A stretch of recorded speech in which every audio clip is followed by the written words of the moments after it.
Hello दोस्तों, नमस्कार। एक बार फिर से स्वागत है आपका चाणक्य ग्रुप ऑफ इकोनॉमिक्स में। दोस्तों, यूजीसी नेट इकोनॉमिक्स मार्च 2023 का पेपर हम लोग सॉल्व कर रहे हैं। आज है पार्ट 3। तो पार्ट 3 में हम लोग डिस्कस करेंगे क्वेश्चन नंबर 51 टू 79। सो अभी तक जो हमने 50 क्वेश्चंस किए हैं उनको वॉच कर लीजिएगा, डिटेल्ड में किया है। मेन पर्पस यही है कि भैया जो रिलेटेड कॉन्सेप्ट है उनको भी सीखें, नहीं तो इतने बड़े बड़े जो एक्सप्लेनेशन की जरूरत कुछ ना पड़ती और हम लोग सीधा ना इसका आंसर ये है, इसका आंसर ये है करके वीडियो बहुत जल्दी खत्म कर लेते। जितने बच्चे बैच के हैं उनके लिए भी जरूरी है, जो जुड़े हुए हैं हमसे अदर सोर्सेज से उनके लिए भी बहुत जरूरी है।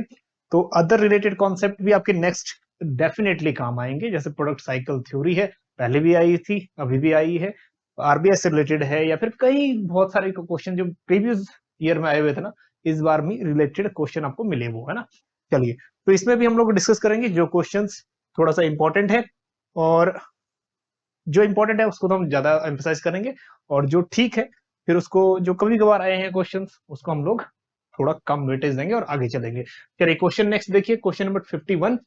The consequences of the country having persistent current account surplus. Hindi में बोल देते हैं कि हिंदी में इसका मतलब क्या है। अगर करंट अकाउंट सरप्लस में है, करंट अकाउंट का मतलब आई होप कि समझ रहे होंगे।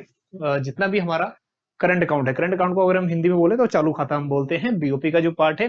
करंट अकाउंट में मेनली क्या आता है, पहले ये देख लो। मेन चीजें आती हैं इसमें एक्सपोर्ट और इंपोर्ट, है ना, एक्सपोर्ट और इंपोर्ट ऑफ गुड्स। दूसरी जो चीज इसमें इंपॉर्टेंट आती है वो आती है export and import of services.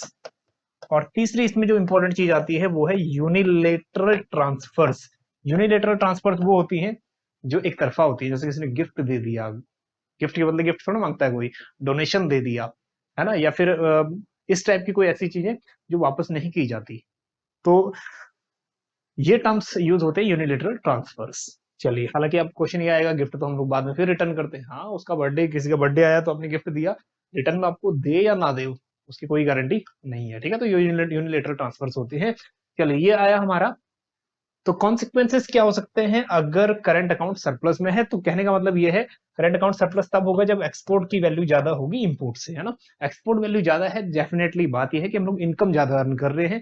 तो जब भी इनकम अर्न करेंगे तो हमें एक्सपोर्ट ज्यादा हो रहा है। एक्सपोर्ट ज्यादा क्यों हो रहा है? क्योंकि यहाँ प्रोडक्टिविटी ज्यादा हो रही है। प्रोडक्टिविटी जैसे ज्यादा होगी, ठीक है, एम्प्लॉयमेंट जनरेशन भी उतना ही ज्यादा होगा। अंडरस्टूड है। Next, higher standard of living, ठीक है। प्रोडक्शन जितना ज्यादा होगा हमारी इनकम बढ़ेगी, इनकम बढ़ेंगी, जो लिविंग ऑफ स्टैंडर्ड है वो भी हमारा इंक्रीज होगा। लिविंग ऑफ स्टैंडर्ड, ये भी बात ठीक है। नेक्स्ट है लो इन्फ्लेशन प्रेशर्स। अब इन्फ्लेशन देखो ज्यादा होगा या कम होगा, इस बात पे देखो। प्रोडक्टिविटी बढ़ी, इनकम बढ़ी, इनकम बढ़ेगी तो लिविंग ऑफ स्टैंडर्ड बढ़ा। एग्रीगेट डिमांड आपका बढ़ गया, और एग्रीगेट डिमांड जब बढ़ता है तो एक बात तो श्योर है ना, एग्रीगेट डिमांड बढ़ने से जो प्रोड्यूसर्स के प्राइजेस हैं, प्राइजेस भी बढ़ जाएंगे। तो इन्फ्लेशनरी प्रेशर आएगा, डिफ्लेशनरी प्रेशर नहीं आएगा, ठीक है। लो इन्फ्लेशन है, नो। हाई इन्फ्लेशन जाना शुरू हो जाएगा, मतलब प्राइस बढ़ने शुरू हो जाएंगे। नेक्स्ट, करेंसी एप्रिसिएशन इन वैल्यू। क्या करेंसी डेप्रिशिएट होगी या एप्रिशिएट होगी? देखो, करेंसी का एप्रिसिएशन होगा, क्योंकि जब हमारा रुपीज, हमारे जीडीपी का साइज बड़ा हो रहा है, हमारी इनकम बढ़ रही है, लिविंग स्टैंडर्ड बढ़ रहा है, तो हम लोग ज्यादा से ज्यादा एक्सपोर्ट कर रहे हैं। और जब एक्सपोर्ट कर रहे हैं तो उनसे पेमेंट भी ले रहे हैं, हमारी इकोनॉमी का साइज बढ़ रहा है, तो जाहिर सी बात है रुपीज की जो वैल्यू है वो भी एप्रिशिएट होगी, है ना, एप्रिशिएट होगी। हालांकि इसका फिर से कॉन्सिक्वेंसेज ये होगा, पैसे का जब अप्रिशिएट होगा तो फिर से प्राइजेस बढ़ना शुरू हो जाएगा फिर से, है ना। तो यहाँ पे जो करेंसी एप्रिसिएशन है बिल्कुल करेक्ट है। नेक्स्ट है मोर प्रेशर ऑन पब्लिक डेप्ट। पब्लिक डेप्ट पे ज्यादा प्रेशर आएगा। पब्लिक डेप्ट पे प्रेशर तब आता है जिस इकोनॉमी का साइज छोटा होता है और इनकम का सोर्स कम होता है। अगर एक्सपोर्ट से इनकम आ रही है तो क्यों पब्लिक डेप्ट की जरूरत पड़ेगी फिर, है ना। तो फिर पब्लिक डेप्ट की जरूरत कम पड़ेगी, कम प्रेशर आएगा, मोर प्रेशर नहीं, लेस प्रेशर। सो वन, उसके बाद ए बी, जो करेक्ट आंसर है ए बी एंड डी, है ना। ए बी डी देख लो कहां पे है, A B D, A B D जो सेकंड ऑप्शन है वो करेक्ट है। तो आई होप कि ये क्वेश्चन जो है सबका करेक्ट होगा, ठीक। करेंसी क्या होगी, करंट अकाउंट सरप्लस होगा तो हमारा पॉजिटिव इंपैक्ट पड़ेगा इकोनॉमी में, इंडियन रुपीस की जो वैल्यू है वो बढ़ेगी। और करंट अकाउंट सरप्लस में रहेगा तो हमारे पास जो फॉरेन एसेट्स है उसका भी एक्यूमुलेशन होता रहेगा, मतलब in terms of foreign assets या फिर फॉरेन करेंसी हमारे पास आएगी। करंट अकाउंट में देख लो, करंट अकाउंट ऑफ बीओपी तीन चीजें इंपॉर्टेंट है, export and import of goods, screenshot ले लीजिए, काम आएगा। पीडीएफ इसका आपको तीनों चारों पोर्शन का, चौथे पोर्शन में मैथमेटिकल इकोनॉमिक्स रहेगा, चारों का आपको आपको सीधा मिल जाएगा, एप्लीकेशन के अंदर ही मिल जाएगा, है ना, वहां से आप डाउनलोड कर लेना। चलिए, एक्सपोर्ट इंपोर्ट सर्विसेज और करंट ट्रांसफर, जिसको हम यूनिलेटरल ट्रांसफर से भी बोलते हैं। ठीक, तो हालांकि इसमें सर्विसेज भी ऐड होती हैं, तो सर्विसेज जो फैक्टर सर्विसेज है ये चीजें, और कुछ होती है नॉन फैक्टर सर्विसेज, है ना, शिपिंग, बैंकिंग वगैरह। चलिए, तो unilateral transfers means gifts, grants, remittances, ये चीजें। चलिए, क्वेश्चन नेक्स्ट चलते हैं। 52, which of the following statements are correct. Statement देखो अलग अलग मैक्रो इकोनॉमिक्स की थ्योरी से रिलेटेड है।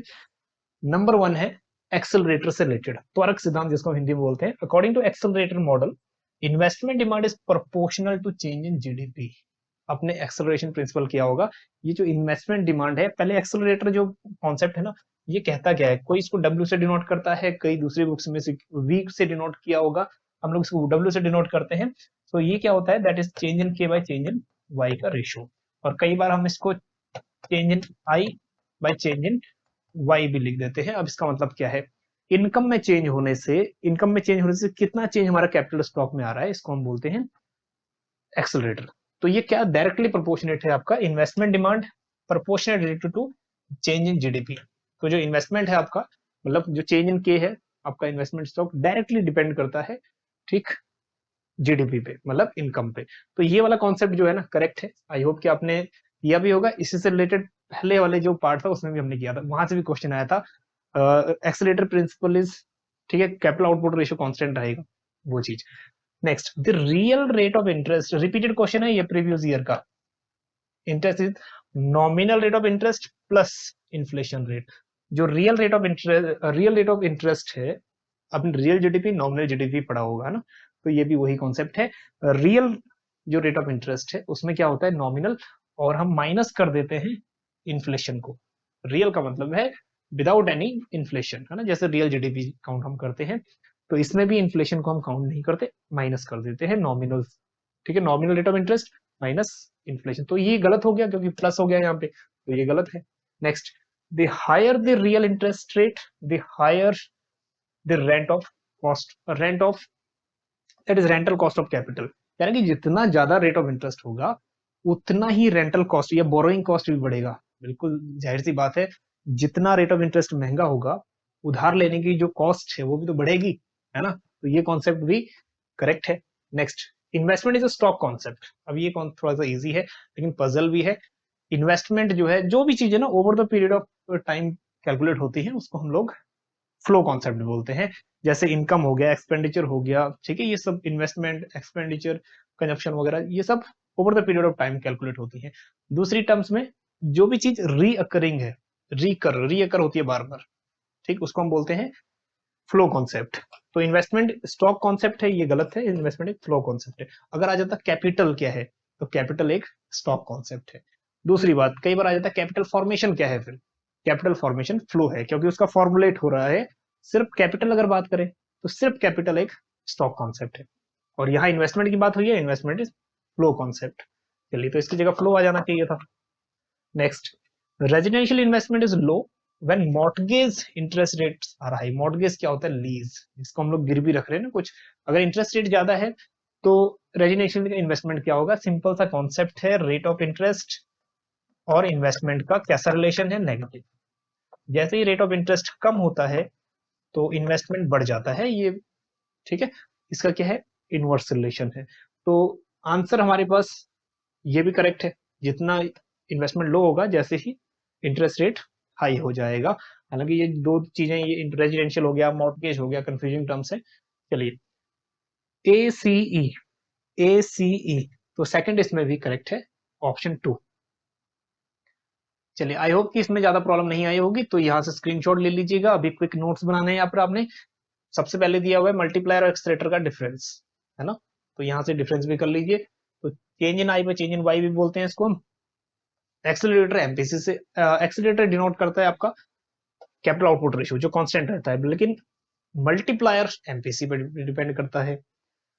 मल्टीप्लायर एक साइकोलॉजिकल फैक्टर है लेकिन ये टेक्निकल फैक्टर है ना, इसमें ऑटोनोमस इन्वेस्टमेंट आता है मल्टीप्लायर में, और इसमें इंड्यूस इन्वेस्टमेंट आता है। ये कॉन्सेप्ट भी प्रीवियस ईयर में आ चुका है, तो इसको भी अच्छे से देखिएगा। नेक्स्ट, कैपिटल और एक्सेलरेटर जहां पे एक साथ मिल जाते हैं उसको हम बोलते हैं सुपर मल्टीप्लायर। ये भी प्रीवियस ईयर में क्वेश्चन बन चुका है। इसको हम बोलते हैं सुपर मल्टीप्लायर बाय हिग्स। चलिए तो दूसरा देख लीजिए, जो हमने बातें वही डिस्कस कर ली है कि क्या कुछ होती है, लेकिन हाँ रिटर्न में भी है, यहाँ पे बाद में आपको एप्लीकेशन भी मिल जाएगा टोटल कंबाइंड। चलिए इसको भी स्क्रीनशॉट ले लीजिए। और इंटरेस्ट और जो आपका इन्वेस्टमेंट है उसका रिलेशन। चलिए क्वेश्चन नेक्स्ट की तरफ चलते हैं। Which of the following is main component of PM E Vidya? कोई ना कोई गवर्नमेंट की स्कीम से उसमें से तो क्वेश्चन आना बनता ही है। तो यहाँ क्वेश्चन ई विद्या से आया, पेपर 1 में भी ये इंपॉर्टेंट है। अब आप लोगों ने देखा होगा जो मूक है या फिर जो स्वयं प्रभा है वो सब यहीं से ही, स्वयं पोर्टल है, ये सब यहीं से ही क्वेश्चन आपके बनते हैं ई विद्या। इसके और से भी कंपोनेंट है वो अच्छे से देख लीजिएगा। One nation one digital education इसका तो टैग लाइन है, तो ये बिल्कुल करेक्ट है, ये तो बिल्कुल करेक्ट है ना, इसमें नहीं, इसको काट दो। Infrastructure and electronic government, infrastructure कौन सा इंफ्रास्ट्रक्चर? हालांकि ये हमें मेंशन नहीं है, डिजिटल इंफ्रास्ट्रक्चर की बात है, लेकिन ये सिर्फ इंफ्रास्ट्रक्चर है। और इलेक्ट्रॉनिक गवर्नमेंट है, ई गवर्नमेंट, तो ये ऐसा वहां पे डिस्कस नहीं है।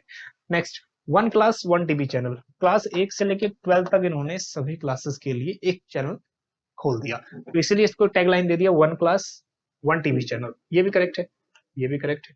Extensive use of radio community, radio and podcast, rural areas में जहां पे नेटवर्क कनेक्टिविटी नहीं रहती, रेडियो तो रहेगा वहां पे, तो उनके लिए स्पेशल बच्चों के लिए रेडियो है ना, ये वाला एक्सटेंसिव यूज ऑफ रेडियो ये वाला है।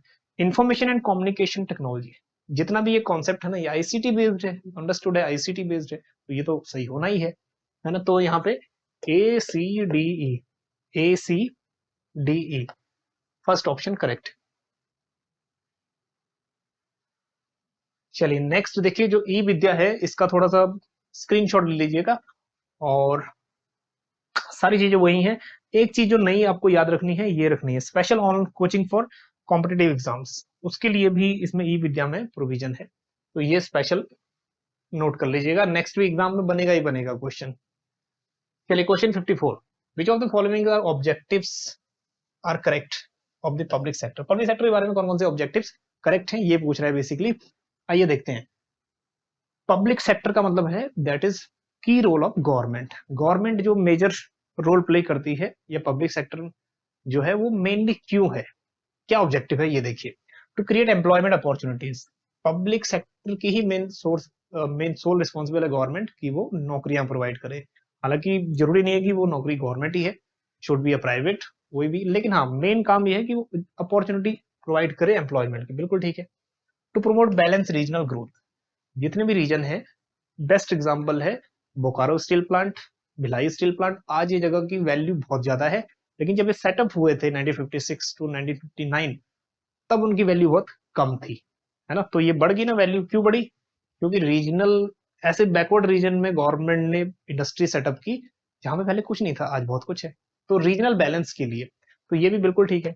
Next, to promote agriculture growth, agriculture India का बैकबोन है, तो हर साल प्लानिंग जब करते हैं गवर्नमेंट तो एग्रीकल्चर मेन रोल प्ले करता है, तो एग्रीकल्चर जो बैकबोन है ना, तो एग्रीकल्चर का ग्रोथ भी एक मेन रोल है गवर्नमेंट का। और सब्सिडी देती है गवर्नमेंट, इलेक्ट्रिसिटी पे सब्सिडी देती है, इनपुट्स पे देती है। Next, to promote rapid economic development, economic development भी गवर्नमेंट फिस्कल पॉलिसी का मेन रोल है, ग्रोथ विद स्टेबिलिटी, है ना, ग्रोथ डेवलपमेंट तो होना ही होना चाहिए, तो ये भी करेक्ट है। Next, to promote the banking sector of the economy, public sector bank है ना, 12 बैंक पब्लिक सेक्टर बैंक है, उनको भी अच्छे से फंक्शनिंग करना और सभी बैंकिंग सिस्टम को ठीक है अच्छे से चलाना, ये और प्रमोट करना मेनली पब्लिक सेक्टर का काम है, क्योंकि इंडिया के कॉन्टेक्स्ट में इंडिया एक मिक्स्ड इकोनॉमी है। चलिए पब्लिक और प्राइवेट दोनों का ही रोल है, तो ये सभी ऑप्शन ना सही है इसमें, A B C D and A सभी ऑप्शन करेक्ट है। आई होप कि जो ये वाला क्वेश्चन है ये सभी बच्चों का सही होगा जिन्होंने भी अटेम्प्ट किया था, है ना, ये इसके मेन ऑब्जेक्टिव्स हैं या इंपॉर्टेंस है, स्क्रीनशॉट ले लीजिएगा। चलिए question next 55, which of the following are required for a good tax system, ये पब्लिक फाइनेंस का टॉपिक, अच्छे टैक्स सिस्टम के लिए क्या चीज जरूरी है। अब मान लीजिए आपने बुक में पढ़ा ही नहीं, है ना, फिर भी ये क्वेश्चन कैसे बनाओगे एलिमिनेशन मेथड से, एक बार देख लो। मान लीजिए आपने गुड टैक्सेशन के फीचर नहीं किए, फिर भी अब अपना जनरल ऑब्जर्वेशन यूज करो, चलिए करते हैं general observation use. Revenue yield should be adequate, जो रिवेन्यू हम लोग अर्न कर रही है गवर्नमेंट वो एडेक्वेट होना चाहिए, पर्याप्त होना चाहिए कि इकोनॉमी उससे चल जाए, है ना, जितना चाहिए उतना होना चाहिए, पर्याप्त, एडेक्वेट, बिल्कुल ठीक है, रिवेन्यू तो प्रॉपर होना चाहिए ना, ऐसा थोड़ी इनएडेक्वेट होना चाहिए, तो करेक्ट होना चाहिए, ए तो सब में ठीक होना चाहिए, और ए यूजीसी जानता है, कुछ बच्चे तुक्के भी लगाएंगे तो ए सब में ही ठीक दे दिया उसने।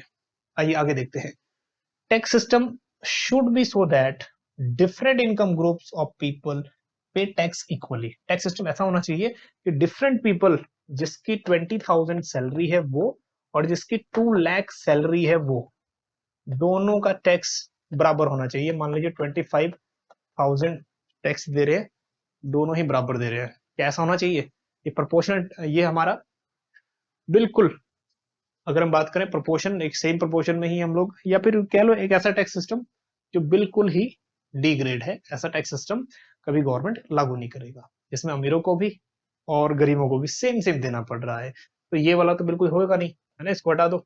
Next, administrative and compliances cost of tax should B minimum age possible, जितना मिनिमम हो सके। एडमिनिस्ट्रेटिव कॉस्ट क्या होती है कि टैक्स कलेक्शन के लिए भी तो कुछ पैसा चाहिए ना, टैक्स कलेक्ट का सोर्स, जितने भी एम्प्लॉई हैं टैक्स इनकम टैक्स डिपार्टमेंट में उनका खर्चा निकालना है, और जो कलेक्शन मेथड्स हैं उन मेथड्स पे जो जो भी एक्सपेंसेस आ रहा है, वो कॉस्ट जो होनी चाहिए इट शुड बी मिनिमम। क्या मिनिमम होनी चाहिए या मैक्सिमम होनी चाहिए? जाहिर सी बात है, बच्चा बच्चा बोलेगा कि मिनिमम कॉस्ट होनी चाहिए, तो ये कॉन्सेप्ट बिल्कुल ठीक है ना, सी बिल्कुल सही है। नेक्स्ट देखो, tax system should not permit scope for tax leakage and tax evasion, tax ऐसा नहीं होना चाहिए कि लीक हो रहा है कहीं से, या फिर कम इनकम हो रही है जनरेट, जितनी होनी चाहिए उतनी नहीं हो रही, और टैक्स इवेजन, टैक्स की चोरी हो रही है, ठीक है, तो ऐसा नहीं होना चाहिए, कह रहा ठीक बात कर रहा है कि नहीं कर रहा, बिल्कुल ठीक कर रहा है ना, ऐसा नहीं होना चाहिए सिस्टम, बिल्कुल ठीक है। Next, tax should be chosen to maximise interference with market efficiency, tax ऐसा होना चाहिए, कह रहा है, जो मार्केट की एफिशिएंसी को इंटरफेयर करे, हस्तक्षेप करे, मार्केट को फ्री रहने दो, मार्केट में अगर कोई इंटरफेयर करेगा तो मार्केट मैकेनिज्म डिस्टर्ब हो जाएगा, तो मार्केट मैकेनिज्म डिस्टर्ब, इंटरफेरेंस किसी की भी ठीक नहीं होती, है ना, तो यहाँ पे भी इंटरफेरेंस अगर मैक्सिमाइज कह रहा है वो तो डेफिनेटली गलत है वो पॉइंट, है ना। चलिए, तो ए, उसके बाद सी, उसके बाद डी, ए सी डी, तो थर्ड वन हमारा करेक्ट हो रहा है। चलिए नेक्स्ट की तरफ चलते हैं, एक बार इसका जो टैक्स सिस्टम से रिलेटेड इसका स्क्रीनशॉट ले लीजिएगा आप। चलिए, सम मोर फीचर्स गुड टैक्सेशन और भी है। टैक्स क्या होना चाहिए, फेयर होना चाहिए, एडेक्वेट होना चाहिए, सिंपल होना चाहिए, ट्रांसपेरेंट होना चाहिए, दिखना चाहिए भी कितना कलेक्ट हुआ है, एडमिनिस्ट्रेटिव ईज, इजिली जिसको एडमिनिस्ट्रेटिव या फिर गवर्नमेंट कलेक्ट कर ले ऐसा होना चाहिए, सोशल बेनिफिट मैक्सिमम होना चाहिए, इक्वल होना चाहिए सबके लिए, प्रोडक्टिविटी, अच्छा प्रोडक्शन, जो ऐसा नहीं कि टैक्स से प्रोडक्टिविटी कम हो, राइट ऑफ टैक्स पेयर्स, जो टैक्स पेयर का अधिकार है वो पता होना चाहिए, universal application of taxes, taxes का एप्लीकेशन सभी इंडिविजुअल तक होना चाहिए, ठीक है, जो उस कैटेगरी में लाई करता है, इलास्टिसिटी, इलास्टिसिटी टैक्सेशन आपने पढ़ा होगा, है ना, जितनी नेशनल इनकम बढ़ता है तो उसमें टैक्स का प्रोपोर्शन कितना भी बढ़ता है तो वो भी होना चाहिए, इलास्टिक भी होना चाहिए, कन्वीनियंस, टैक्स पेयर के लिए और टैक्स कलेक्ट जो कर रहा है उनके लिए, दोनों के लिए कन्वीनियंट होना चाहिए। चलिए 56 देखिए, federal transfer to state are required mainly, federal transfer public finance का टॉपिक है। फेडरल फाइनेंस का मतलब होता है कि जो सेंट्रल टू स्टेट डिस्ट्रीब्यूशन हो रहा है फाइनेंस कमीशन के थ्रू। अब इसमें देखते हैं क्या क्या बातें हैं, फिर से जनरल ऑब्जर्वेशन यूज करते हैं। Number 1, to offset unequal assignments, जो भी अनइक्वल असाइनमेंट्स हैं उनको ऑफसेट करना, उनको ठीक करना, of resources and responsibilities between federal government and state government, federal मतलब सेंट्रल गवर्नमेंट और स्टेट गवर्नमेंट के बीच में जितने भी अनइक्वल असाइनमेंट्स है उनको सेट करना, ठीक करना, मेन काम यही तो है, जितने भी डिस्प्यूट्स हैं उनको सॉल्व आउट करना, है ना, जितने भी अनइक्वल असाइनमेंट्स हैं रिसोर्सेज के, किसी को रिसोर्स ज्यादा है किसी को बस कम है, ठीक, आपने देखा होगा जो डिवोल्यूशन है या फिर जो शेयर है, किसी स्टेट को इनकम इसमें ज्यादा शेयर मिलता है किसी को कम मिलता है, स्टेट्स वाइज डिपेंड करता है, पॉपुलेशन डिपेंड करता है, आपका साइज कितना है, फॉरेस्ट एरिया कितना है ना, वो सब आपने पढ़ा होगा। चलिए, कितना कितना परसेंटेज किस किस को दिया हुआ है, फॉरेस्टी हो गया या फिर पॉपुलेशन हो गया।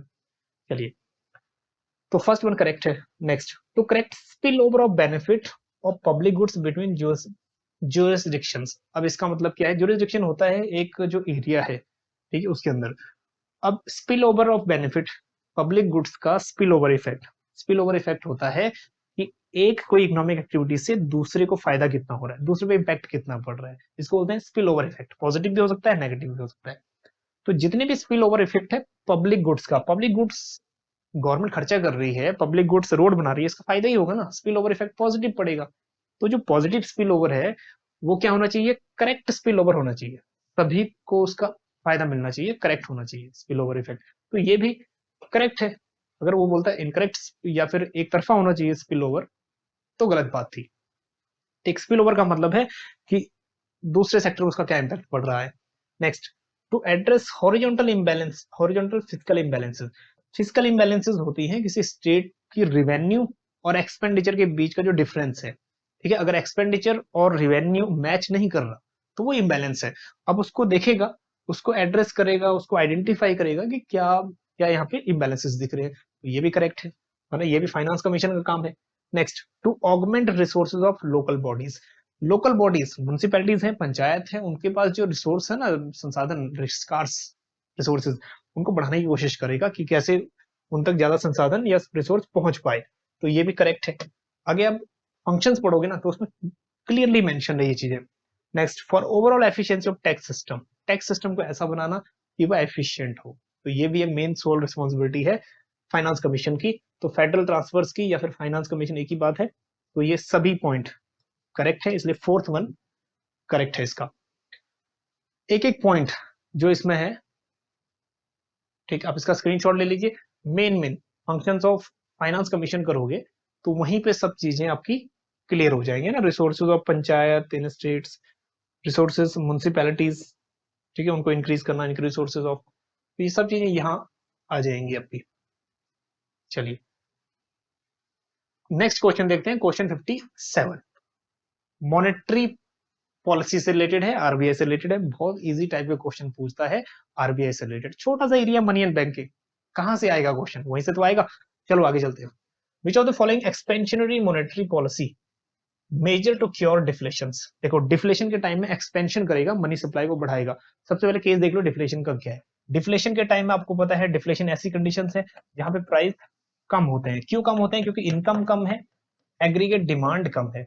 एग्रीगेट डिमांड कम है, एग्रीगेट डिमांड कम है, तो जाहिर सी बात है, ठीक है, इसको ठीक कर देते हैं। एग्रीगेट डिमांड कम है तो प्राइस भी कम है ना, प्राइस भी इसलिए कम है। अब इस प्राइस को इंक्रीज करना है, मतलब डिफ्लेशन को ठीक करना है, तो क्या करेगी? आइए आप देखते हैं। Number one, the central banks buys government securities from the commercial banks and public. Open market operation सुना है? दो चीजें करती है, एक सेल करती है सिक्योरिटीज, एक बाई करती है। अब सिर्फ ये सोचना है ड्यूरिंग डिफ्लेशन क्या करती है। ड्यूरिंग डिफ्लेशन बाई करती है गवर्नमेंट सिक्योरिटीज को।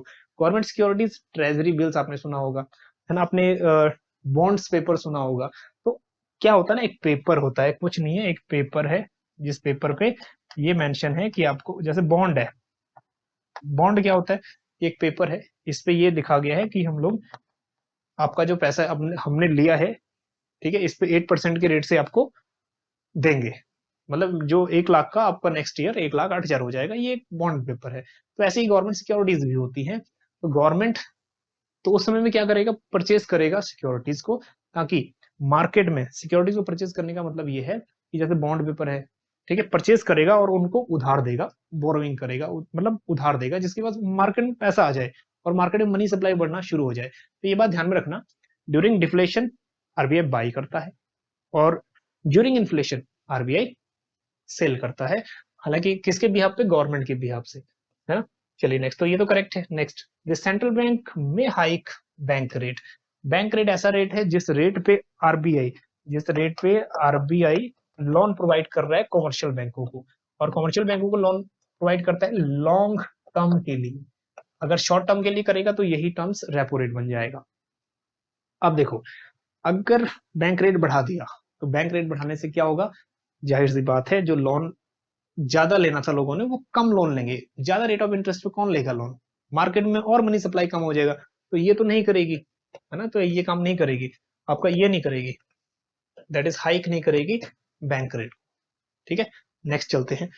द सेंट्रल बैंक में increase cash reserve ratio, CRR आपने सुना होगा बहुत बार, CRR कैश रिजर्व रेशो एक ऐसा मिनिमम प्रोपोर्शन है कमर्शियल बैंकों का जो आरबीआई के पास फिक्स रिजर्व रखा हुआ है। मान लीजिए अभी 4.5% है, 4.5%। मार्केट में पैसा ही नहीं है, बैंकों के पास भी पैसा नहीं है, जो डिमांड डिपॉजिट है हमारा बैंकों के पास वो बहुत कम है। तो अब आरबीआई क्या करेगा, इसको 3.5 कर देगा ताकि रिजर्व अपने पास कम रख सके आरबीआई और मार्केट में जो पैसा है बैंकों के पास ज्यादा आए, है ना, बैंकों का पैसा हमारा पैसा है, ठीक। तो कम करेगा ड्यूरिंग डिफ्लेशन, लेकिन हाइक नहीं करेगा, इंक्रीज नहीं करेगा, तो ये भी गलत है। नेक्स्ट, और इंक्रीज करेगा तो इंक्रीज करने का मतलब ये है, अगर 5.5 कर दे तो इसका मतलब ये है कि 5.5% तो आरबीआई के पास रिजर्व है ना, ज्यादा पैसा रिजर्व हो गया आरबीआई के पास, मार्केट में कम पैसा, बल्कि मार्केट में ज्यादा पैसा लाना है, main motive. Next, the central bank में reduce cash reserve ratio, exactly क्या करेगा, सीआरआर रिड्यूस करेगा ताकि रिजर्व बैंक के पास पैसा कम और कमर्शियल बैंक के पास पैसा ज्यादा रहे, तो ये करेक्ट है। नेक्स्ट, द सेंट्रल बैंक में लोअर द बैंक रेट, बिल्कुल बैंक रेट बढ़ाएगा नहीं, बैंक रेट कम करेगा, ठीक है। तो बैंक रेट कम करने का मतलब यही है। तो मान के चलिए जैसे 6.75 बैंक रेट अभी है, तो बैंक रेट कम करेगा, 6.5 कर देगा या 6% कर देगा, जिससे लोग ज्यादा लोन लेंगे, मनी सप्लाई बढ़ेगा, मनी सप्लाई बढ़ेगा, इनकम बढ़ेगी, एग्रीगेट डिमांड बढ़ेगी, फिर से प्राइस बढ़ेगा, बस वो इन्फ्लेशनरी ट्रेंड आ गया फिर, है ना। तो ये भी करेक्ट है, एडीई, एडीई तो फोर्थ ऑप्शन करेक्ट है। चलिए, तो ये सभी चीजें वही हैं, हालांकि ये समझाने जो समझा लिया ना, ये वही चीजें हैं बाकी। चलिए, decrease in legal required reserve ratio, legal reserve ratio में ना दो चीजें आती हैं, सीआरआर और एसएलआर, दोनों को रिड्यूस करेगा। क्वालिटेटिव में मार्जिन रिक्वायरमेंट जो है, डिफरेंस बिटवीन सिक्योरिटी पेड और लोन अमाउंट, उसको डिक्रीज करेगा। मॉरल सजेशन होता है एडवाइस, एडवाइस देगा कि भैया जो लैंडिंग है या उधार देने है उसको एनकरेज करो। फाइनली इसका ले लीजिएगा एक screenshot. Next, question 58, the main feature of treasury bills are, treasury bills से यहां से दो क्वेश्चन आए, एक हमने पहले भी किया था, एक ये वाला क्वेश्चन। तो ट्रेजरी बिल्स, इसमें देखो क्या पूछा हुआ है, ट्रेजरी बिल्स होते क्या है पहले ये देख लो। ट्रेजरी बिल्स आपने देखा होगा शॉर्ट टर्म के ही होते हैं, मैक्सिमम ड्यूरेशन होता है 364 दिन, आपको 81 डेज, आपको 90 डेज या फिर 180 डेज, इस टाइप के काफी मिल जाएंगे, 364 डेज। अब इसका मतलब ये होता है कि गवर्नमेंट एक एग्रीमेंट कर रही है आपसे, कि गवर्नमेंट कह रही है आप हमें सपोज करो 200, सपोज करो एक बिड है या फिर एक ऑफर है जो आरबीआई सेट करती है गवर्नमेंट के बिहाफ से, गवर्नमेंट या फिर आरबीआई सेट करती है 198 फॉर 200, मतलब आप हमें 198 रुपीज दो और बदले में आपको क्या मिलेगा, इतने टाइम के बाद आपको 200 रुपये मिलेंगे, तो आपको पर 200 के पीछे कितने का फायदा हुआ, 2 रुपीज का फायदा। और हालांकि जो मिनिमम ट्रांजेक्शन होता है 25,000 का होता है, उससे कम नहीं, ठीक। तो ये एग्जाम्पल के तौर पे था, तो इसमें पहले डिसाइड हो गया कि आपको इतना रिटर्न मिलेगा, कहीं परसेंटेज फिक्स नहीं है कि इतना परसेंटेज मिलेगा। हाँ, वो जो बिड थी या फिर जो एक ऑक्शन था उसमें पहले ही बता दिया कि आपको 2 रुपए पर 200 के पीछे फायदा होगा, है ना। तो इसमें ना रेट ऑफ इंटरेस्ट काम आया, ना इसमें कुछ रिस्क है, आपको वो 2 रुपीज मिलेगा ही पर 200 के पीछे। आइए आप देखते हैं। So they are issued at discount and are repaid at par on maturity. अब ये देखो, डिस्काउंट 200 का डिस्काउंट कितना, 198, तो दे आर इशूड होते हैं डिस्काउंट रेट पे। हालांकि ये थोड़ा एग्जांपल था, ऊपर नीचे हो सकता है एग्जांपल में, तो एग्जांपल समझ लेना कि 200 का डिस्काउंट रेट 198 लगाया, लेकिन मिलेगा उनको 200 ही, रीपेड हो जाएगा वो। Next, they have low liquidity on account of their short tenure, देखो ये तो करेक्ट है फर्स्ट। दूसरा, शॉर्ट टेन्योर का ही होता है, लेकिन लो लिक्विडिटी नहीं होता, ये हाई लिक्विडिटी है, बैंक में जब मर्जी जाओ, बैंक में जाओ, ये लिक्विड असेट्स है, ठीक है, ये कैश में भी लिक्विड आपका ट्रांसफर हो जाएगा, तो लिक्विड असेट है, लो लिक्विडिटी ऐसी बात नहीं है, लिक्विड है। Next, there is no default risk, correct बात है, देर इज कोई भी इसमें डिफॉल्ट रिस्क नहीं है। They offer an assured yield, correct है, अश्योर्ड यील्ड आपको पहले ही बता दिया कि 2 रुपए आपको पर 200 के बीच फायदा होगा, यील्ड जो आपका है या फिर जो प्राप्ति आप करोगे वो भी अश्योर्ड है। Next, they have a high transaction cost, इसकी ट्रांजेक्शन कॉस्ट भी ना हाई नहीं है बिल्कुल, ये जो डिस्काउंट है ये फ्री ये ऑफर होते हैं, तो ये हाई कॉस्ट भी यहाँ पे नहीं है। ACD, ACD जो है बिल्कुल करेक्ट है। चलिए थोड़ा सा और सीख लीजिए कि है क्या असल में ट्रेजरी बिल्स। ठीक है, interest rates, when it comes treasury bills interest rate, these instrument are zero coupon bills. जो जितना भी डिस्काउंटेड रेट है आपका, उस पर कोई आपको इंटरेस्ट रेट वगैरह ऐसा कुछ नहीं देना, जीरो कूपन बिल्स हैं। This means that investment don't earn any interest rate. हाँ, इस पे आप लोग कोई इंटरेस्ट भी अर्न नहीं करोगे, वो डिस्काउंट रेट पे आपको मिल जाएगा। 200 का 198 रुपए में मिल जाएगा, फ्यूचर में आपको 200 रुपए मिल जाएंगे, तो 2 रुपए का फायदा हुआ। प्रॉफिट अर्न जो होता है इसमें, वो short term capital gain tax के अंदर आता है। मिनिमम इन्वेस्टमेंट अमाउंट 25,000 है और हाईली लिक्विड है। Treasury bills are highly liquid. Highly liquid मतलब कैश में कन्वर्ट कर लो इसको जब मर्जी, and can be easily borrowed and sold in the secondary market. Easily आप खरीद और बेच सकते हो। ठीक है, और ये कौन ऑक्शन करता है? आरबीआई करता है। कहीं भी इसको इन्वेस्टमेंट कर सकते हो थ्रू कमर्शियल बैंक्स और प्राइमरी डीलर्स से। चलिए आगे चलते हैं, वही चीज है। क्वेश्चन 59 की तरफ चलते हैं।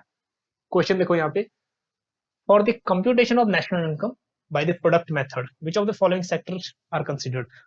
नेशनल इनकम कैलकुलेट कर रहे हो, हालांकि प्रोडक्ट मेथड तो वैसे यूज कर दिया, नेशनल इनकम यूज कर रहे हो प्रोडक्ट मेथड के थ्रू, तो कौन कौन सी चीजें ऐड करोगे? Number 1, registered manufacturing. Manufacturing unit जो है, हम लोग क्या बोलते हैं जीडीपी को, हालांकि प्रोडक्ट मेथड से करोगे तो हमारे पास जीवीएएमपी निकलता है, और इसी को हम लोग जीडीपी एमपी बोलते हैं।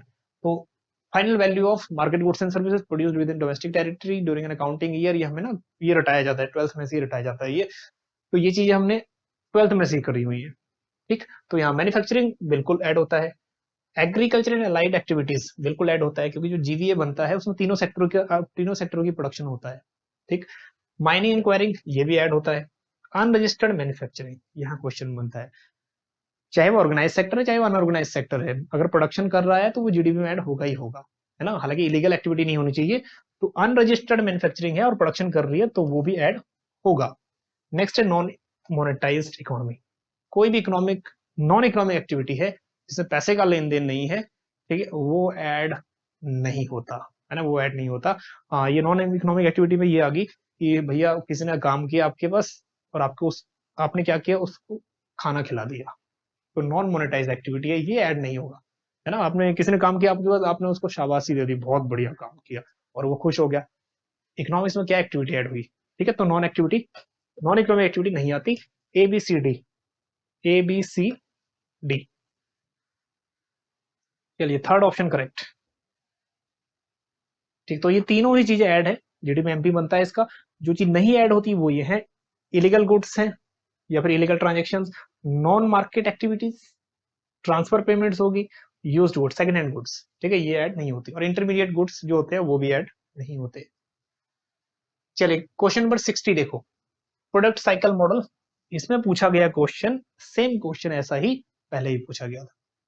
इसमें है the imitating country starts under selling the innovating country. दो कंट्रीज होती हैं इसमें, एक इनोवेटिंग कंट्री जो ग्रोथ कर रही होती है काफी, और दूसरी होती है इमिटेटिंग जो उसको देखती है, इमिटेट नकल करती है उसकी, है ना। तो इसमें एक बहुत प्यारा सा एक डायग्राम है, टी सेल्वाटोर की बुक से ये डायग्राम लिया है। तो इसको कॉन्सेप्ट करने की जरूरत ही नहीं है, क्योंकि अगर ये डायग्राम आपको समझ आ गया, थ्योरी खुद ब खुद बन गई। बहुत इंपॉर्टेंट है, नोट डाउन कर लेना। देखो है क्या, कंजप्शन एंड प्रोडक्शन, दो कर्व है, ये कंजप्शन लाइन है और ये प्रोडक्शन लाइन है। ठीक है, इनोवेटिंग कंट्री की जो इनोवेट कर रही है, और डेवलप्ड कंट्री है, दूसरी कंट्री है डेवलपिंग है, या फिर वो इमिटेट कर रही है, उस कंट्री की नकल कर रही है। तो स्टेज ए में, स्टेज 1 में देखो, जो इनोवेटिंग कंट्री है सिर्फ उसी का प्रोडक्शन होता है, और वो जितना प्रोडक्शन कर रही है उतना ही कंजप्शन भी कर रही है। तो ये इस लाइन पे, दोनों ही एक ही लाइन पे रहते हैं। तो स्टेज 1 में इमिटेटिंग कंट्री का कोई रोल नहीं है। स्टेज 2 से शुरू होता है इमिटेटिंग कंट्री का रोल, जब स्टेज 2 में देखो, जो इनोवेटिव कंट्री है वो अब प्रोडक्शन ज्यादा कर रही है, कंजप्शन कम कर रही है। तो इसको हम रब कर लेते हैं दोबारा से। ठीक, इस पॉइंट पे देखो, ये अब प्रोडक्शन ज्यादा हो रहा है और यहाँ पे कंजप्शन कम हो रहा है। अब कहने का मतलब ये है कि प्रोडक्शन ज्यादा हो रहा है तो वो एक्सपोर्ट करेगा, ये जो एरिया है वो ज्यादा एक्सेस प्रोडक्शन है, तो बाहर कंट्री को सेल करेगा। थर्ड स्टेज में देखो, थर्ड स्टेज में जो इमिटेटिंग कंट्री है वो प्रोड्यूस करना स्टार्ट करती है, वो प्रोड्यूस करना स्टार्ट करती है थर्ड में। अब ये वाला देखो, अभी तक प्रोडक्शन स्टार्ट नहीं था और अभी प्रोडक्शन स्टार्ट किया, तो ये जो भी गैप है ये पूरा किससे करना पड़ेगा, इंपोर्ट से। इंपोर्ट करेंगे क्योंकि प्रोडक्शन तो है नहीं उतना, कंजप्शन ज्यादा हो रहा है और प्रोडक्शन है नहीं, तो इंपोर्ट करके ही। और ये जहां एक्सेस प्रोडक्शन हो गया वो एक्सपोर्ट करेगा उसको। नेक्स्ट, स्टेज 3 जहां पे खत्म होता है वहीं से, स्टेज 3 जहां पे खत्म होता है और स्टेज 4 शुरू होता है, वहीं से ही जो इमिटेटिंग कंट्री है वो स्टार्ट कर देती है सेलिंग। ठीक है, वो सेलिंग स्टार्ट कर देती है यहां से। अब यहां देखो, प्रोडक्शन ज्यादा कर रही है और कंजप्शन हो रहा है कम, तो जो ये ब्लू एरिया है, शेडेड एरिया है, अब यहां से एक्सपोर्ट होना शुरू, है ना। तो यहां से ये क्वेश्चन पूछा हुआ है, starts country start selling under selling the innovative country. तो इनोवेटिव कंट्री को कब उसने स्टार्ट किया, फोर्थ स्टेज से। ठीक है, फोर्थ स्टेज से ये। अब नेक्स्ट में क्वेश्चन आपका, बहुत सारे क्वेश्चन इसमें से और भी बन सकते हैं, तो फोर्थ स्टेज जो है यहाँ पे करेक्ट है। और भी इसमें से क्वेश्चन बन सकते हैं, ये बन सकता है कि किस स्टेज में जो इनोवेटिव कंट्री है उसका प्रोडक्शन फॉल होता है और कंजप्शन ज्यादा होता है। क्वेश्चन आपको बहुत ज्यादा इस टाइप के बनेंगे इसमें से। अभी एक यही क्वेश्चन, इस टाइप का एक क्वेश्चन, ठीक है, यहाँ जो आंसर है वो करेक्ट, फोर्थ है, स्टेज 4। अब देखो यही क्वेश्चन यूजीसी नेट अक्टूबर 2022 का है, इसमें देखो क्या पूछा हुआ है, इसमें पूछा हुआ है product cycle model, the imitating country start producing for the product for domestic consumption. ठीक है, कब से स्टार्ट करता है वो प्रोडक्शन, कब से स्टार्ट करता है, ये थर्ड स्टेज से स्टार्ट करता है प्रोडक्शन के लिए, है ना। तो यहाँ पे जो करेक्ट आंसर है दैट इज थर्ड स्टेज। तो क्वेश्चन लगातार 2 सालों में सेम सेम से पूछे। चलिए अब चलते हैं नेक्स्ट क्वेश्चन की तरफ। नेक्स्ट क्वेश्चन है, money supply in ISLM model is assumed. Money supply, ठीक है, जो आपने आईएसएलएम कर्व किया है, जो एलएम कर्व है मनी सप्लाई रिप्रेजेंट करता है, जिसको रियल नैरो मनी और नॉमिनल ब्रॉड मनी, ऐसी मनी तो कोई कभी यूज हुई नहीं। जो आईएसएलएम मॉडल है वो बात करता है रियल फैक्टर्स की, है ना। इसमें दिखा हुआ हमने goods market equilibrium, money market equilibrium. तो जो यहाँ बात होती है वो भी नॉमिनल में भी नहीं, बात होती है यहाँ पे रियल मार्केट या फिर रियल मनी सप्लाई की। तो कॉन्सेप्ट एक बार ये देख लो कि किसके चेंज होने से क्या चेंज होगा। तो एलएम कर्व राइट और आईएस कर्व राइट शिफ्ट होने का मतलब क्या है, एक बार ये देख लो थोड़ा सा। ये वही कॉन्सेप्ट है, हाँ, लास्ट ईयर में भी आया था। जैसे क्वेश्चन, जैसे ही गवर्नमेंट का एक्सपेंडिचर बढ़ेगा तो रेट ऑफ इंटरेस्ट और इनकम क्या होगा, बढ़ेंगे, दोनों कम होंगे, या एक बढ़ेगा या एक कम होगा। जैसे ही गवर्नमेंट का एक्सपेंडिचर बढ़ा तो एक्सपेंडिचर बढ़ने से आईएस कर्व शिफ्ट करेगा फॉरवर्ड, और जैसे ही एक्सपेंडिचर कम हुआ या फिर कंजप्शन कम करोगे, सेविंग ज्यादा करोगे, तो ये लेफ्टवर्ड शिफ्ट हो जाएगा, है ना। तो इसके साथ साथ रेट ऑफ इंटरेस्ट और इनकम भी डाउन होना शुरू होगी। तो ये फैक्टर देख लीजिए, ये वाले आईएस कर्व शिफ्ट राइट क्यों होता है और लेफ्ट शिफ्ट क्यों होता है ना। ये यहाँ वही बात करी है, जो एलएम कर्व राइट शिफ्ट तब करता है जब मनी सप्लाई, जो real sense of money supply है वो इंक्रीज होता है, और लेफ्ट वर्ड शिफ्ट तब होगा जब मनी सप्लाई डिक्रीज होगा। चलिए, तो यहाँ पे 3 चीजें हैं आईएस कर्व में और 3 चीजें ही आपकी एलएम कर्व में भी बनेंगी। तो एक क्वेश्चन आपका ये भी बन सकता है, जब LM curve right word shift करेगा तो रेट ऑफ इंटरेस्ट और नेशनल इनकम के साथ क्या होगा, है ना। एक क्वेश्चन ये भी बन सकता है। तो देखो, जैसे ही एलएम कर्व राइटवर्ड शिफ्ट करेगा, फॉरवर्ड शिफ्ट करेगा, तो रेट ऑफ इंटरेस्ट कम और इनकम लेवल, आउटपुट लेवल बढ़ेगा, है ना, ये बात ध्यान रखिएगा। एंड उस केस में अपोजिट। चलिए, एलएम कर्व शिफ्ट होने, राइट होने के 2 कारण हैं, मनी सप्लाई बढ़े तब और डिमांड फॉर मनी डिक्रीज हो तब। यहां भी 2 रीजन है। चलिए चलिए नेक्स्ट क्वेश्चन की तरफ बढ़ते हैं, नहीं तो सेशन बहुत ज्यादा लंबा हो जाएगा। 62, extra risk that investor must incur to enjoy higher expected returns। एक आपने वर्ड सुना होगा, हायर रिस्क हायर रिटर्न। तो इसको बोलते हैं मार्केट प्राइस ऑफ रिस्क। जितना आप रिस्क लोगे उतना ही प्राइस आपको पे करना पड़ेगा, जिसको हम मार्केट प्राइस ऑफ रिस्क बोलते हैं। जितना रिस्क लोगे उतना ज्यादा प्राइस आपको पे करना पड़ेगा, हालांकि प्रॉफिट भी उतना ही ज्यादा होगा। ठीक है, तो ये प्राइस ऑफ रिस्क है जिसको हम मार्केट प्राइस ऑफ रिस्क बोलते हैं। तो फर्स्ट का हो गया 3। Next, tendency of individual to value an items more when they own it when they do not. कहने का मतलब ये है, लोग उस चीज की वैल्यू ज्यादा करते हैं जो उनके पास है, रेदर देन जो उनके पास नहीं है। तो इस टर्म्स को हम क्या बोलते हैं? जब हमारे पास चीज है, हम लोग बोलते हैं कि बहुत बढ़िया, सेटिस्फाई, हम लोग ये बहुत बढ़िया है, दूसरे की चीज बहुत ठीक नहीं है, तो हमारी चीज बहुत बढ़िया, इसको बोलते हैं एंडोमेंट इफेक्ट। हालांकि एंडोमेंट इफेक्ट रियल में वर्क करता है कि नहीं, ऐसी बहुत, ठीक है, हम लोग सोचने वाली बात है। जो हमारे पास चीज है हमें हमेशा छोटी लगती है वो, लेकिन एंडोमेंट इफेक्ट में जो हमारे पास है वही बेस्ट है। चलिए next, provides N uncertain flow of money और सर्विसेज टू इट्स ऑनर। जब भी मनी का फ्लो अनसर्टन होगा, कभी ऊपर कभी नीचे, मनी का फ्लो ऐसे रहेगा, तो वहां पे क्या है, रिस्क रहेगा, और रिस्क जो है आपका वो असेट बन जाएगा रिस्की असेट। तो ये रिस्की असेट जो है यहाँ पे करेक्ट है। और उसके बाद तो सेकंड का हुआ हमारा फोर्थ, और उसका हुआ फर्स्ट। तो लास्ट में रह गया हमारे पास, when a party whose actions are unobserved. कोई भी पार्टी ऐसे काम करती है, उसको पता है कि ये गलत है, लेकिन फिर भी वो कर रहा है, क्योंकि उस जो पे है उसको खुद नहीं करना पड़ेगा, and affect the probability of payment associated with an event. उसका जो भी खर्चा है उसको नहीं करना, उसको पता है कि जो ये खर्चा है वो अदर पार्टी करेगी। जैसे कार का इंश्योरेंस है, ऑनर को पता है, लेकिन वो ऐसे केयर केयरलेस तरीके से ड्राइव करेगा, उसको पता है कि अगर कार का एक्सीडेंट हुआ तो ये इंश्योरेंस क्लेम हो जाएगा, है ना। तो बियर कौन करेगा इसको? Insurance company. तो ये होते हैं कंडीशन मॉरल हैजार्ड्स की। चलिए, तो मॉरल हैजार्ड की कंडीशंस, दैट इज फोर्थ का हो गया हमारे पास 2। तो 3 4 1 2, 3 4 1 2, सेकंड वन इज करेक्ट।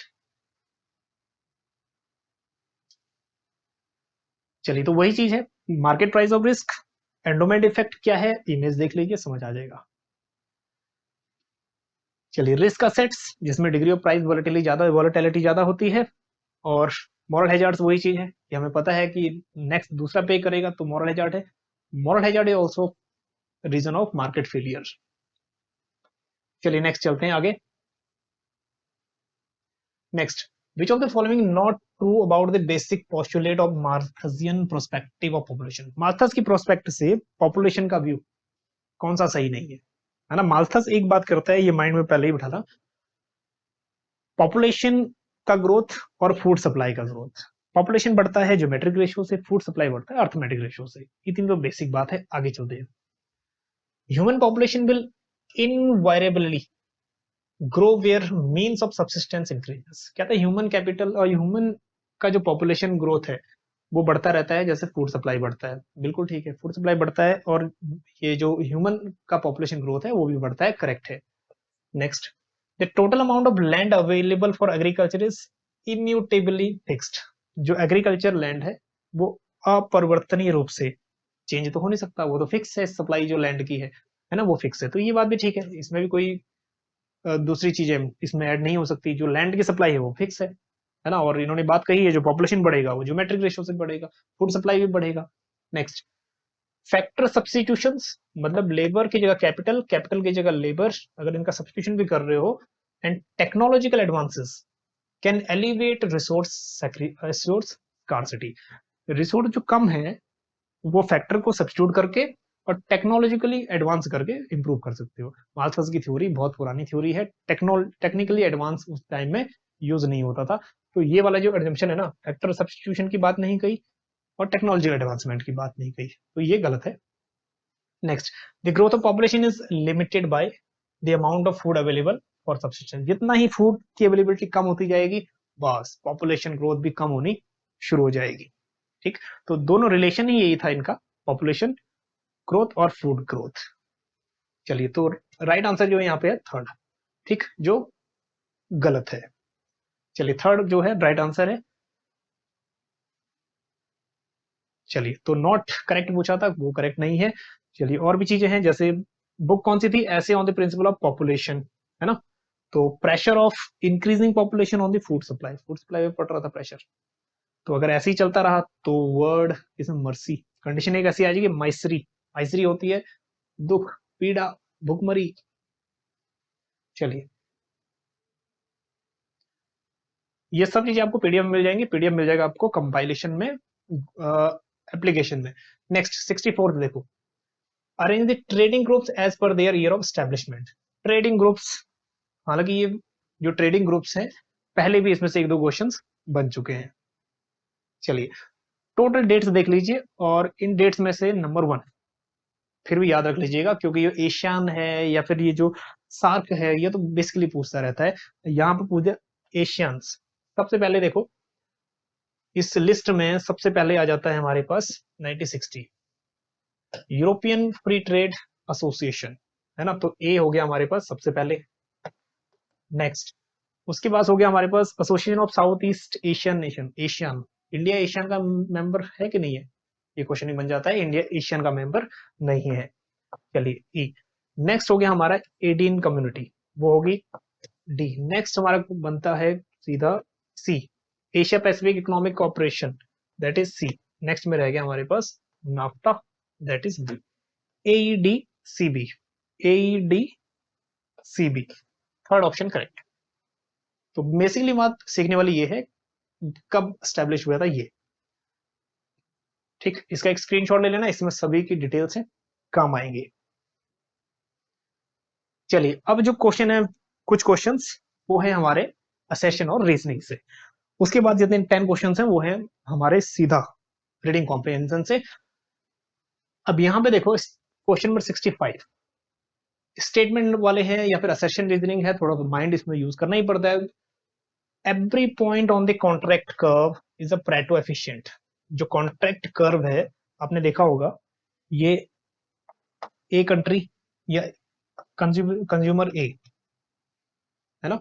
अब ये वाला जो है जिसकी हम लोग स्टडी उस पॉइंट ऑफ व्यू से कर रहे हैं, उधर साइड से, ठीक है, ये भी, ये इसका y कमोडिटी है और ये इसका x कमोडिटी है, तो x1 y1।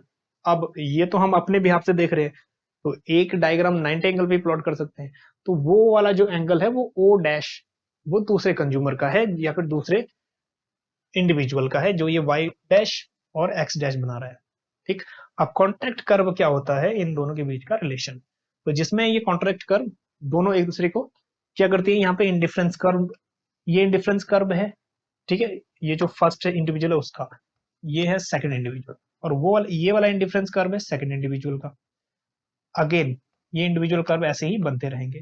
तो ये कह रहा है कि every point of contract curve Pareto efficient, जितने भी पॉइंट रहेंगे प्रेटो एफिशिएंट रहेंगे। प्रेटो एफिशिएंट का मतलब होता है one person could not be made better of, एक पर्सन बेटर ऑफ नहीं हो सकता, ठीक है, किसी और दूसरे को वर्स ऑफ बनाए। कहने का मतलब ये है कि अगर इसका ये पॉइंट, ठीक है, ये वाला पॉइंट यहाँ शिफ्ट होगा तो ये बेटर हो जाएगा कंज्यूमर 1, लेकिन कंज्यूमर 2 वर्स हो जाएगा, कंज्यूमर 2 के क्लोजर चला गया, वो कम गुड्स खरीद सकता है, ठीक। तो जैसे ही अगर वो इंडिफरेंस कर्व उसका इधर शिफ्ट होता है, अब इसके लिए रिसोर्स कम पड़े हैं, ठीक है, उसके लिए ज्यादा हो गए, तो कहने का मतलब ये है अगर एक को बेटर बनना है, इम्पॉसिबल है कि अगर आप बेटर ऑफ हो जाओ और दूसरे को वर्स ऑफ ना करो। तो यहाँ पे अगर एक बढ़ेगा तो दूसरे का थोड़ा सा कंजप्शन कम होगा, है ना। तो ये कंडीशन बिल्कुल ठीक है, प्रेटो एफिशिएंट की जो कंडीशन है, ये वाली कंडीशन बहुत बार आ चुकी है ना। You can not make any one better off without at least making one worse off. चलिए स्टेटमेंट 2 देखिए, every point of the contract curve necessarily indicates equal level of economic welfare of the society। Economic welfare of the society बोला है, हर point पे welfare of the society कह रहा है कि equal होगा। ये बताता है दोनों का रिलेशन, दो किसका रिलेशन, दो इंडिविजुअल का रिलेशन, सोसाइटी का रिलेशन नहीं बताता। तो ये सिर्फ एक ही स्टेटमेंट करेक्ट है, ठीक है, statement 1 is correct, 2 is incorrect. चलिए तो दो चार चीजें और भी हैं, इसको स्क्रीनशॉट ले लीजिए। मेन चीज समझने वाली ये है, जो प्रेटो एफिशिएंट जो प्रेटो सेट है वो रिप्रेजेंट करता है final allocation of two goods between two people, है ना, सोसाइटी का ये नहीं बात करता। चलिए क्वेश्चन 66 स्टेटमेंट बेस्ड ही है। Supply side policies long term measures increase productive capacity. जब भी प्रोडक्टिव कैपेसिटी बढ़ेगी, क्वेश्चन बहुत इजी है, प्रोडक्टिव कैपेसिटी बढ़ेगी, ठीक, इससे क्या होगा, आउटवर्ड शिफ्ट होगा प्रोडक्शन पॉसिबिलिटी कर्व का। कुछ नहीं है, जैसे ही प्रोडक्शन कैपेसिटी बढ़ती है तो पीपीसी कहां मूव करता है, हमें पता ही है, पीपीसी फॉरवर्ड मूव करता है। इसमें कोई बड़ी बात ही नहीं है, सबका आंसर करेक्ट होगा, ये स्टेटमेंट 1 करेक्ट है। Next statement 2 privatisation is the act of selling state owned assets, जितने भी स्टेट ओन्ड एसेट्स है उनको बेच रही है गवर्नमेंट, उसको हम क्या बोलते हैं, privatisation, in order to increase competition, productivity and efficiency. Correct है, इसमें भी कुछ ज्यादा बात नहीं है ना। तो इसमें भी बहुत ही स्टेटमेंट जो है 1 एंड 2 करेक्ट है। चलिए, तो पीपीसी का तो बहुत इंपॉर्टेंट है, और पीपीसी वाला जो कॉन्सेप्ट है ना, ये इस पे ये भी देख लेना, MRT, marginal rate of transformation कब यूज होता है और एमआरएस कब यूज होता है। चलिए, प्राइवेटाइजेशन के फायदे, इसको स्क्रीनशॉट ले लीजिए, वही चीजें हैं जो पीछे आप लोग स्टेटमेंट में पढ़ चुके थे। चलिए, क्वेश्चन 67 देखिए, statement 1, a rising ratio of interest payment to GNP imposes the burden। जैसे ही जीएनपी में, मतलब जो हमारा नेशनल प्रोडक्ट है उसमें, ग्रॉस नेशनल प्रोडक्ट में अगर इंटरेस्ट पेमेंट का शेयर ज्यादा है, मतलब इंटरेस्ट पेमेंट हम ज्यादा पे कर रहे हैं तो इसका शेयर ज्यादा है, तो अब क्या होने वाला है वो देखिए।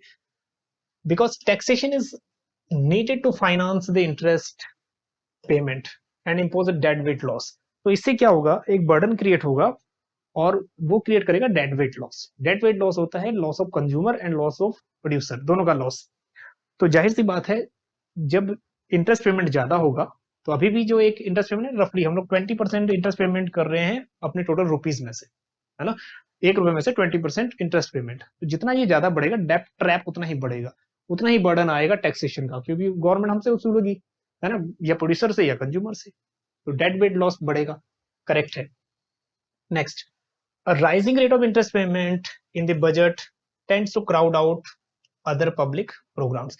जितना इंटरेस्ट पेमेंट बढ़ेगा उतनी ये पेमेंट बढ़ेगी, तो जो अदर प्रोग्राम्स है गवर्नमेंट के वो हैम्पर होंगे, डेफिनेटली हैम्पर होंगे। क्योंकि अगर 20% जो अलोकेशन अगर आप सिंपली इंटरेस्ट पेमेंट के लिए करोगे, तो रिमेनिंग जो 80% है वो हमें दूसरों के लिए अलोकेट करना है, और अगर ये पेमेंट बढ़ के 25% हो जाता है तो यहाँ 75 रह जाएगा। ठीक, चलिए आगे चलते हैं। तो डेड वेट लॉस कॉन्सेप्ट वही है, loss of consumer plus loss of producer, है ना। Next, question number 68। अब इस क्वेश्चन में कह रहा है कि assertion the low income countries are far more likely to borrow money to finance their public sector expenditure। कहने का मतलब क्या है, जो लो लेवल, एक लो इकोनॉमिक कंट्री है या फिर लो लेवल इनकम है जिनका, वो ज्यादा से ज्यादा पब्लिक एक्सपेंडिचर करने के लिए बोरो लेती है ना, उधार लेती है। वैसा करेक्ट है, इसमें क्या है, तो जब स्टेटमेंट करेक्ट ही है तो कुछ ना कुछ एलिमिनेट होगा आपका, ए सही नहीं है, ये इनकरेक्ट हो गया। Next, governments need not repay their loans. जो यूडीसीज हैं, लेस डेवलप्ड कंट्रीज हैं, उनको पेमेंट पे बैक करने की या फिर पेमेंट वापस करने की जरूरत नहीं पड़ती, और ना ही उनको इंटरेस्ट पेमेंट वापस करने की जरूरत पड़ती है, ऐसा कह रहा है। ऐसा बिल्कुल भी नहीं है, अगर उन्होंने लोन लिया है तो उनको वापस करना ही पड़ेगा। हाँ, अगर किसी ने सहायता करी है तो वो बात दूसरी है, तो ये बिल्कुल गलत है असर्शन। ये अब ये भी गलत हो गए दोनों, एक ही बचा हमारे पास, ये ए सही है, परंतु जो इसका जो सेकंड है रीजन वो गलत है। नेक्स्ट, चलिए next question, assertion and reasoning. Again assertion, partition theory, that is partition theory. कहने का मतलब ये है, पार्टीशन थ्योरी ना ये पॉलिटिकल पार्टीज से ही थ्योरी मिली हुई है। अब इसका मतलब है जो पार्टीज है ना, पॉलिटिकल पार्टीज हैं, रिप्रेजेंटेटिव्स हैं, वो पॉलिसीज बनाते हैं, लॉज बनाते हैं। तो views macroeconomic policy outcome as a result of ideologies motivated decision by the leaders of different political parties. कह रहे हैं कि जितनी भी पॉलिसीज बनती है ना, वो पॉलिसीज मोटिवेटेड होती हैं उन पार्टीज के व्यू पॉइंट से, है ना। तो बिल्कुल ठीक है, तो पार्टीशन थ्योरी यही कहती है कि अगर जितनी पार्टीज है उनके आइडियोलॉजीज से ही लॉज बनते हैं, कानून बनते हैं। Next, the parties represent constituencies.